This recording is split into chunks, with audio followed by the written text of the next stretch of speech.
कहानी की शुरुआत होती है सन 1962 से, जहां हमें पैसिफिक ओशन के बीचों बीच एक बहुत ही बड़ा शिप दिखाया जाता है जिसका नाम एंटोनिया ग्राजा है। इस शिप पर टोटल 600 पैसेंजर्स मौजूद हैं जो न्यूयॉर्क की तरफ जा रहे हैं। इस शिप में पार्टी चल रही होती है जहां एक बहुत ही खूबसूरत सिंगर गाना गा रही होती है और सभी लोग उस सिंगर के गाने को एंजॉय करते हुए मजे से डांस कर रहे होते हैं। शिप पर मौजूद सभी लोग बहुत ज्यादा खुश थे, लेकिन इन्हें पता नहीं था कि कुछ मिनट बाद उनके साथ कुछ ऐसा होने वाला है जिसके बारे में सोचने से भी डर लगता है। तभी हम देखते हैं कि एक आदमी इंजन रूम से एक लीवर ऊपर की तरफ उठाता है। लीवर के ऊपर उठते ही एक तेज नुकीला वायर टाइट होकर सब लोगों के आर पार चला जाता है। देखते ही देखते सब लोगों के बॉडी के 2 टुकड़े होने लगते हैं। यह एक बहुत ही दर्दनाक माहौल था जहां चारों तरफ खून ही खून फैला हुआ था। एक बच्ची जिसका नाम केटी है वो बच जाती है क्योंकि उसकी हाइट कम थी, जिस वजह से वायर उसके सर के ऊपर से होता हुआ गुजर जाता है। इसके बाद हमें 40 साल के बाद का सीन दिखाया जाता है जहां हम कुछ लोगों को देखते हैं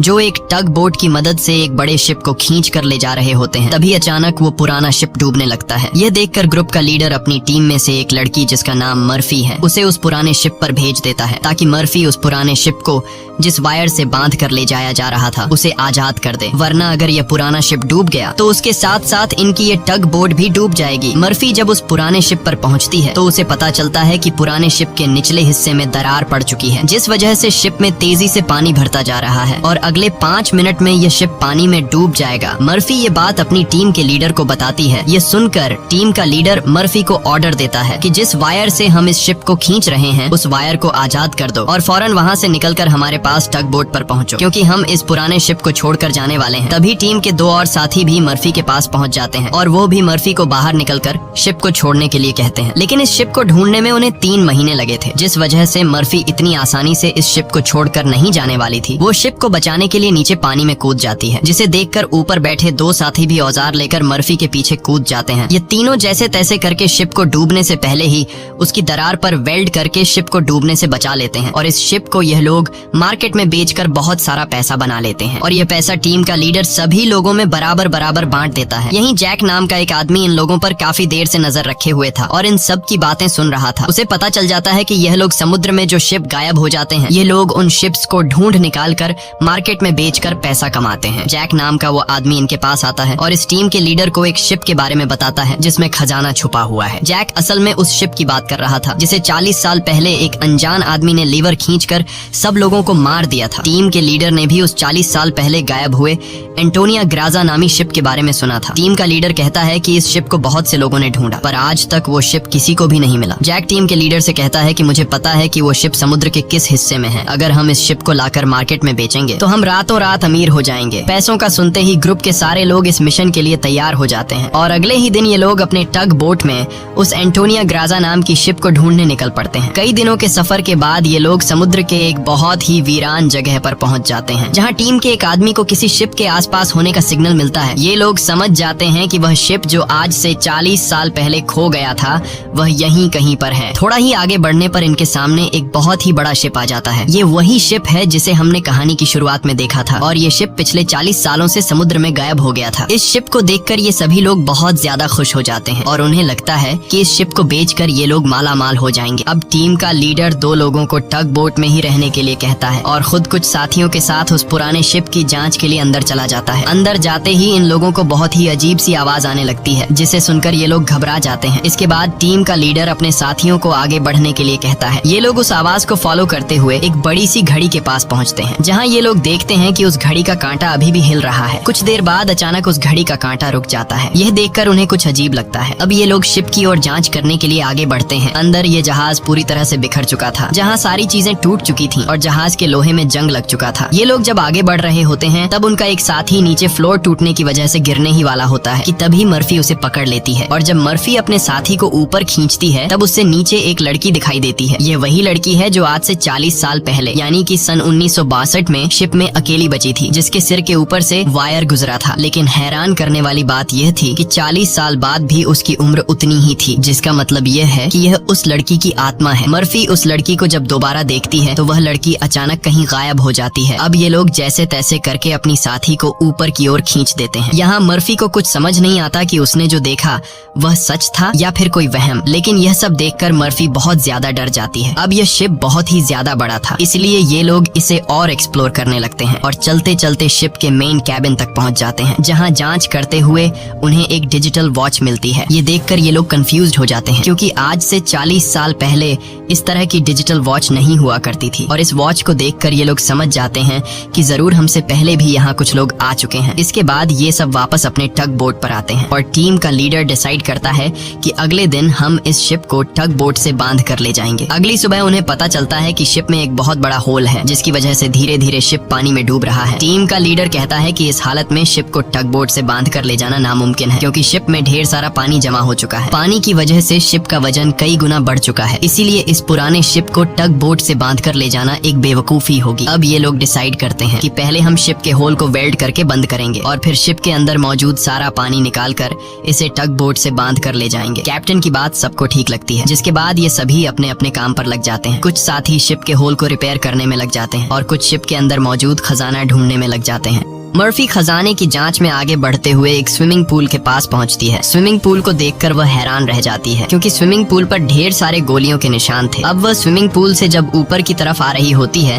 तभी एक बार फिर से वह लड़की मर्फी के सामने आ जाती है, जिसे देखकर डर के मारे मर्फी वापस नीचे पूल में गिर जाती है। उसका सर तेजी से स्विमिंग पूल के फ्लोर से टकराता है और खून निकलना शुरू हो जाता है, पर स्विमिंग पूल उसके खून को अब्सॉर्ब कर लेता है। मर्फी एक बार फिर से जब ऊपर देखती है तो वो लड़की वहाँ नहीं थी और अब वहाँ पर जैक होता है। जैक मर्फी को स्विमिंग पूल से बाहर निकालने में मदद करता है। बाहर निकलते ही मर्फी जैक से कहती है कि मैंने अभी अभी यहाँ पर एक लड़की देखी है, लेकिन पता नहीं वह अचानक कहाँ गायब हो गई। जैक मर्फी से कहता है कि यह तुम्हारा वहम होगा, यहाँ पर कुछ भी ऐसा नहीं है। इसके बाद ये दोनों आगे बढ़ते हैं और इन दोनों के यहाँ से जाने के बाद स्विमिंग पूल पूरी तरह से खून से भर जाता है। दूसरी तरफ टीम के लीडर को उस पुराने शिप के कैप्टन का रूम मिल जाता है। टीम का लीडर जब रूम के अंदर जाता है तो रूम काफी बुरी हालत में था। रिसर्च करने पर टीम के लीडर को वहाँ पर कुछ भी खास नहीं मिला। जब टीम के लीडर की नजर सामने टेबल पर पड़ती है तो वह देखता है कि टेबल पर एक शराब की बोतल और ग्लास में किसी ने पैक बनाकर रखा है। यह सब देखकर ऐसा लग रहा था जैसे अभी अभी कोई शराब पीकर चला गया हो। टीम का लीडर जैसे ही इस ग्लास को उठाकर पीने वाला होता है, तब उसकी नजर सामने लगे शीशे पर पड़ती है और शीशे में टीम के लीडर को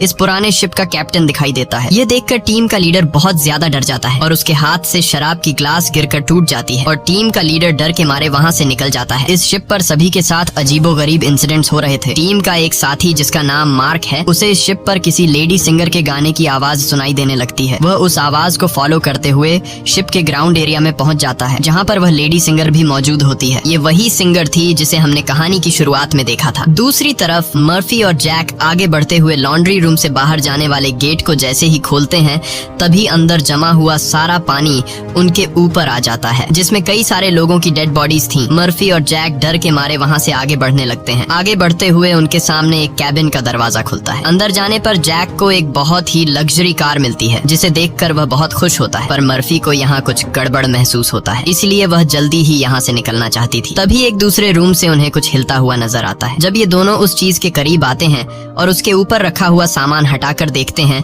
तो उनकी आंखें खुली की खुली रह जाती हैं, क्योंकि वहाँ पर सोने से भरा हुआ एक बॉक्स पड़ा था। ये देखकर मर्फी अपने बाकी साथियों को तुरंत बुला लेती है और जब सब यहाँ पहुँचते हैं तो सामान हटाने पर उन्हें इसी तरह के 9 बॉक्स मिलते हैं और हर एक बॉक्स में 28 गोल्ड प्लेट्स पड़ी हुई थी, जिसे देखकर सभी की खुशी का ठिकाना नहीं रहता, क्योंकि ये सभी रातों रात अमीर हो गए। इतने बड़े खजाने को ढूंढने के बाद ये लोग डिसाइड करते हैं कि इस शिप को यहीं छोड़ देंगे और सिर्फ सोना यहाँ से लेकर जाएंगे। इसके बाद ये लोग सारा का सारा गोल्ड अपने टग बोट पर रख देते हैं और अब ये लोग यहाँ से निकलने की तैयारी करते हैं। टग बोट को चलाने वाला कैप्टन बोट को स्टार्ट करने के लिए इंजन की सफाई करने लगता है और तभी हमें दिखाया जाता है कि टग बोट में रखा गया सिलेंडर का वाल्व अपने आप चालू हो गया है, जिससे हवा में गैस फैलना शुरू हो जाता है। वहीं मर्फी एक बार फिर से उसी लड़की को देखती है जो उसकी तरफ तेजी से भागती हुई आ रही होती है, जैसे वह मर्फी को कोई बात बताना चाहती है, पर तभी उसे कोई पकड़कर नीचे धकेल देता है और जैसे ही टग बोट का कैप्टन इंजन को ऑन करता है, तभी सिलेंडर से निकली गैस की वजह से पूरे बोट में एक बहुत ही बड़ा ब्लास्ट होता है, जिसमें टग बोट का कैप्टन मारा जाता है। अब ये लोग समुद्र के बीचों बीच एक सुनसान शिप पर फंस चुके थे। ये सभी लोग बहुत ज्यादा परेशान होते हैं, क्योंकि उनके पास जो यहाँ से निकलने का टग बोट था वह वह पूरी तरह से तबाह हो चुका था। इनका एक साथी जिसका नाम मार्क है, वो अपनी गर्लफ्रेंड की फोटो देखकर बहुत ज्यादा परेशान हो जाता है, क्योंकि 2 हफ्ते बाद उनकी शादी होने वाली थी और अब उसे लगता है कि वह कभी भी यहाँ इस शिप से बचकर नहीं जा पाएगा। परेशानी में मार्क वहाँ रखी कई साल पुरानी शराब पीने लगता है। दूसरी तरफ मर्फी भी कंफ्यूज्ड होती है कि उसे बार बार वह लड़की क्यों दिखाई दे रही है। इसीलिए मर्फी उस लड़की के बारे में जानने की कोशिश करती है। वह शिप के डेटा में पैसेंजर्स के नाम चेक करती है, जिससे उसे पता चल जाता है कि जो लड़की उसे दिखाई दे रही है उसका नाम केटी है। रिसर्च करते हुए वह केटी के रूम तक पहुंच जाती है, जहां अलमारी का दरवाजा खोलते हुए उसे केटी का ढांचा मिल जाता है, जिसे देखकर मर्फी बहुत ज्यादा डर जाती है। फिर जैसे तैसे करके मर्फी खुद को संभालती है और उस ढांचे के गले में लटके लॉकेट को उतार कर देखती है, जिसमें उस छोटी लड़की के पेरेंट्स की फोटो थी जो उसके पीछे ही खड़ी थी। उसे देखकर मर्फी को एक जोरदार झटका लगता है। केटी कहती है कि वह लॉकेट बंद मत करना, क्योंकि बहुत साल बाद मैं अपने मॉम डैड को देख रही हूँ। मर्फी को अब भी यकीन नहीं हो रहा था कि वो एक मरी हुई लड़की से बात कर रही है, पर जब वह लॉकेट को केटी के हाथ में देने लगती है तो लॉकेट केटी के हाथ से आर पार चला जाता है और अब जाकर मर्फी को यकीन हुआ कि यह लड़की कोई इंसान नहीं बल्कि एक आत्मा है। केटी मर्फी को बताती है कि इस शिप पर और भी कई सारे लोगों की आत्मा कैद है और तब तक यह सोल यहाँ से आजाद नहीं हो सकती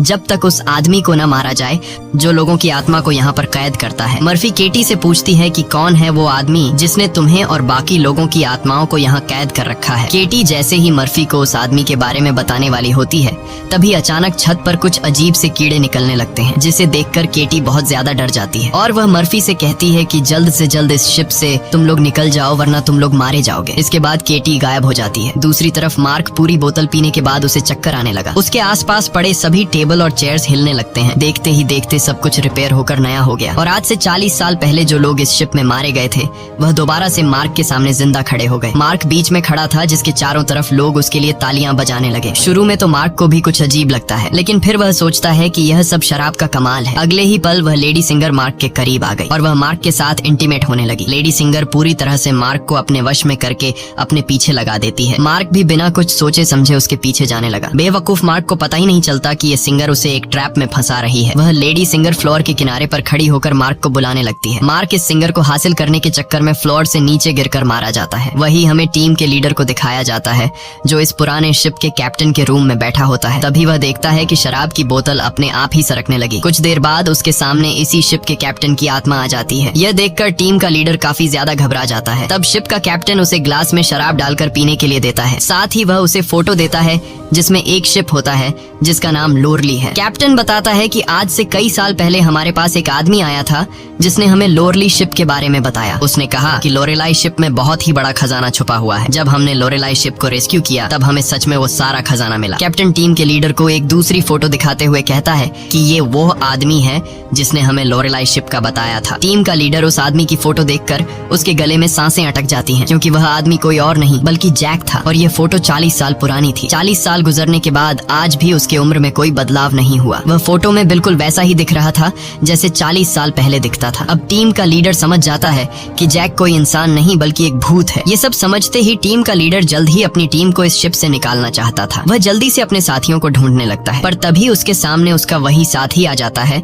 जो टग बोट में गैस खुलने की वजह से ब्लास्ट में मारा गया था। दरअसल ये ब्लास्ट में मारे जाने वाले आदमी की आत्मा होती है, जो टीम के लीडर को मारने के लिए आगे बढ़ता है। लीडर उससे खुद को बचाने के लिए भागता है, लेकिन तभी उसके सामने मर्फी आ जाती है। अब ब्लास्ट में मारा जाने वाले आदमी की आत्मा तो गायब हो जाती है, पर टीम के लीडर को मर्फी का चेहरा उसी ब्लास्ट में मारे जाने वाले साथी की तरह दिख रहा होता है, जो कुछ देर पहले भूत बनकर उसके पीछे आ रहा था। इसीलिए टीम का लीडर मर्फी को भूत समझकर उसके ऊपर हमला कर देता है, पर मर्फी खुद को बचाने के लिए उसके पैर को घायल कर देती है। लेकिन इससे टीम के लीडर का ज्यादा कुछ नहीं बिगड़ता। वह दोबारा से मर्फी पर हमला करने के लिए खड़ा होता है। इससे पहले कि वह मर्फी को मार पाता, तभी पीछे से जैक आकर लीडर को लोहे के रॉड से सिर पर मारकर बेहोश कर देता है। जैक वही आदमी है जो इन सबको यहाँ लेकर आया था। पूरी टीम में सिर्फ टीम के लीडर को ही पता चल चुका था कि जैक कोई इंसान नहीं बल्कि एक डीमन है, और जैक को भी समझ आ गया था कि टीम के लीडर को मेरी सारी सच्चाई मालूम हो गई है। इसलिए वह टीम के लीडर को अपने रास्ते से हटाने के लिए सबको उसके खिलाफ भड़काता है। वो कहता है कि अगर ये दोबारा होश में आ गया तो यह हम में से किसी को नुकसान पहुंचा सकता है। सबको जैक की बात ठीक लगती है, इसलिए यह लोग अपने लीडर को एक टैंक में फेंक देते हैं। अब यहाँ से निकलने का कोई और रास्ता न मिलने पर यह लोग प्लान के मुताबिक शिप को रिपेयर करने के काम में लग जाते हैं। जल्द ही शिप में जिस सुरंग से पानी अंदर आ रहा था, उस सुरंग को यह लोग वेल्ड कर देते हैं और पंप के जरिए जहाज के अंदर जमा हुआ पानी बाहर बाहर निकालने लगते हैं। मर्फी देखती है कि उनका एक साथी जिसका नाम मार्क है वो कहीं भी नहीं दिखाई दे रहा, इसलिए मर्फी उसे ढूंढने निकल पड़ती है। तभी उसके सामने उस लड़की की आत्मा एक बार फिर से आ जाती है, जो उसे दिखाती है कि तुम जिस आदमी को ढूंढ रही हो वह मर चुका है। यह मार्क होता है जो लेडी सिंगर को पाने के चक्कर में मारा गया। और अब यह लड़की मर्फी के कंधे पर हाथ रखकर उसे 1962 की उस रात में ले जाती है जहां यह सारा इंसिडेंट हुआ था, जब सब के सब शिप में मारे गए थे। उस रात शिप पर मौजूद सभी लोगों को बहुत ही बेरहमी से मारा गया था और यह सब एक ग्रुप कर रहा था जिसका मकसद था इस शिप पर मौजूद सारा गोल्ड चुराना। इन लोगों ने कुछ लोगों को खाने में जहर मिलाकर मार डाला, कुछ लोगों को वायर से काटकर उनके 2 टुकड़े कर दिए और कुछ को गोलियों से छलनी कर दिया गया। इनके कहर से केटी भी नहीं बच पाई। उन्होंने केटी को उसके रूम में ले जाकर फांसी पर लटका दिया। इन सब के पीछे थी वही लेडी सिंगर जिसने गोल्ड लूटने के लिए यह पूरा प्लान बनाया था और अपने लोगों की मदद से उसने शिप पर मौजूद सभी लोगों को मार डाला। अब सारा गोल्ड उनके कब्जे में था। शिप का ऑफिसर भी लेडी सिंगर से मिला हुआ था। लेडी सिंगर के एक इशारे पर वह अपने ही साथियों को मार देता है, लेकिन जैसे ही वह मुड़ता है लेडी सिंगर उसे भी गोली मार देती है। लेडी सिंगर को लगता है कि सारा गोल्ड अब उसी का हो चुका है क्योंकि शिप पर मौजूद सभी लोग मारे जा चुके थे। लेकिन यही एंट्री होती है एक ऐसे आदमी की जो इस पूरे गेम का मास्टरमाइंड था और वह लोहे की चेन से लेडी सिंगर को लटकाकर मार देता है। मर्फी केटी की मदद से ये सब देख रही होती है और तभी वह इस गेम के मास्टरमाइंड को भी देख लेती है, जिसे देखकर मर्फी शॉक हो जाती है क्योंकि वो आदमी कोई और नहीं बल्कि जैक है जो इन्हें गोल्ड का लालच देकर यहाँ पर लेकर आया। क्योंकि शिप में छेद हो चुका था और शिप धीरे धीरे पानी में डूब रही थी, इसलिए शिप को बचाने के लिए कुछ ऐसे लोगों की जरूरत थी जो शिप को डूबने से बचा सके। इसलिए जैक ने चालाकी से इन्हें यहाँ लाया। अब शिप पूरी तरह से ठीक हो चुकी थी, इसलिए जैक को अब इन लोगों की कोई जरूरत नहीं थी और अब वह इन सब को भी मार देगा। यह सब समझते ही मर्फी को याद आता है कि हमने जैक की बातों में आकर अपने लीडर को टैंक में बंद कर दिया था। अब मर्फी अपने लीडर की जान बचाने के लिए उसके पास दौड़ कर जाती है, लेकिन अब टैंक में पानी भरने की वजह से लीडर की मौत हो गई होती है। मर्फी अपने लीडर को बचाने के लिए टैंक का कांच तोड़ने की कोशिश करती है, पर टैंक का कांच बहुत ही मजबूत था, इसलिए लाख कोशिश करने के बावजूद भी लीडर को बचा नहीं पाती। इसके बाद मर्फी अपने एक साथी के पास आती है जिसका नाम डॉज है। मर्फी डॉज को जैक की सारी सच्चाई बता देती है और कहती है कि जैक तुम्हें जहाँ भी नजर आए उसे शूट कर दो, मैं अपने एक और साथी को ढूंढने जा रही हूँ। मर्फी के जाने के कुछ देर बाद जैक डॉज के सामने आ जाता है, जिसे मर्फी ने कहा था कि जैक जहाँ भी नजर आए उसे शूट कर दो। डॉज जैक से कहता है कि यहीं पर खड़े रहो और अपनी जगह से हिलना मत। ये सुनकर जैक समझ जाता है कि मर्फी ने इसे मेरी सारी सच्चाई बता दी है। तब जैक डॉज को बातों में उलझाकर डॉज से बंदूक छीनने की कोशिश करता है, लेकिन डॉज जैक की होशियारी समझ जाता है और वो फौरन जैक पर बंदूक की गोली चला देता है, जिससे जैक दूर जा गिरता है। जिसके बाद डॉज जैक के पास आता है और देखता है कि जैक मारा जा चुका है। यह देखकर डॉज वहाँ से चला जाता है, लेकिन हम देखते हैं कि जैक अभी भी मरा नहीं है। दूसरी तरफ मर्फी अपने जिस साथी को ढूंढने गई थी, मर्फी को पता चल जाता है कि वो पानी में मारा गया है। अब डॉज के अलावा मर्फी के सारे साथी मारे जा चुके थे, इसलिए मर्फी डिसाइड करती है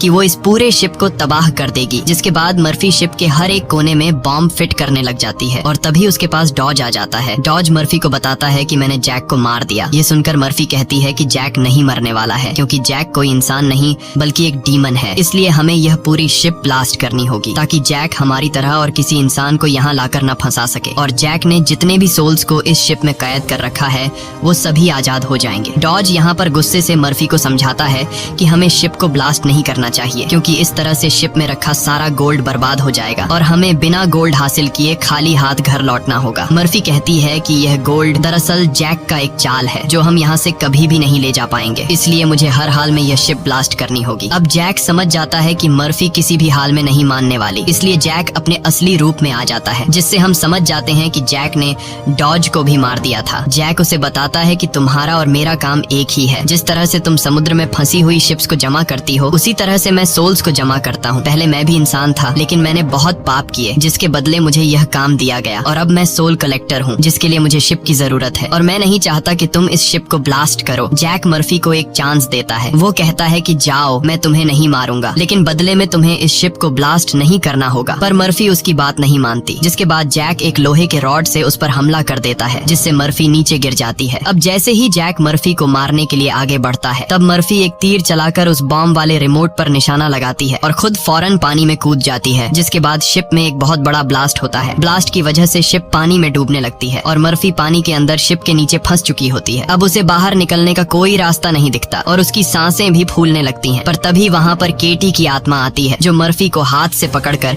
ऊपर का रास्ता दिखाती है। तब मर्फी मर्फी देखती है कि जैक ने जितने भी सोल्स को कैद कर रखा था वो सभी सोल्स आजाद हो गई हैं। मर्फी बड़ी मुश्किल से ऊपर सरफेस पर आ जाती है और वो देखती है कि शिप में जितने भी सोल्स थे वो सब अपनी असली दुनिया में जाने लगे हैं। दरअसल यहाँ जितने भी सोल्स थे वो सभी जैक के गुलाम थे। सिर्फ केटी की सोल उसकी गुलाम नहीं बन पाई क्योंकि केटी की सोल पवित्र थी, जिस वजह से जैक उस पर ज्यादा कंट्रोल नहीं कर पा रहा था। इसीलिए केटी की सोल बार बार मर्फी की मदद कर रही थी। यहाँ मर्फी एक बॉक्स के सहारे समुद्र में तैरती रहती है और तभी वो एक शिप तक पहुँच जाती है जो शिप उसे रेस्क्यू कर लेता है। जब उसे पोर्ट पर लाया जाता है तो वह अपनी एम्बुलेंस से देखती है कि जैक अभी भी जिंदा है और शिप का जितना भी गोल्ड था वो उस गोल्ड को एक दूसरे शिप में ट्रांसफर कर रहा है ताकि उस गोल्ड के लालच में वो और भी लोगों को मार सके और उनकी आत्माओं को कैद कर सके। इसी के साथ ये कहानी खत्म हो जाती है।